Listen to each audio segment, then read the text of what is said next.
প্রচুর ক্লাস করছো, ভিডিও দেখছো, বাট রেজাল্ট ভালো করতে পারছো না। কেন বলে দিচ্ছি, এদিকে আসো। মনে করো তুমি একটা ভিডিও দেখছো, এখন এখানে পার্সন এ আছে, পার্সন বি আছে। পার্সন এ ভিডিও দেখার সময় একটা ছোট্ট কাজ করে, সে নোট নেয়।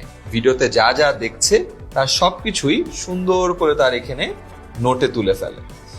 আর পার্সন বি যখন ভিডিওটা দেখছে বা ক্লাসটা করছে, তখন সে নিজের মোবাইলে গুতোগুতি করে, ক্লাসও করছে ল্যাপটপে, এদিকে মোবাইল দিয়ে আরো অন্য কিছু ব্রাউজ করছে।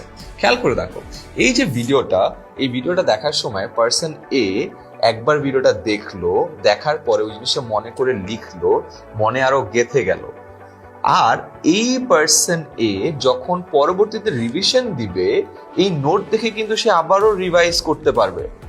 তার আবারও পুরো ভিডিওটা কিন্তু দেখার কোনো দরকার নেই, কারণ ভিডিওটার জিসটা কিন্তু তার এখানে চলে আসছে।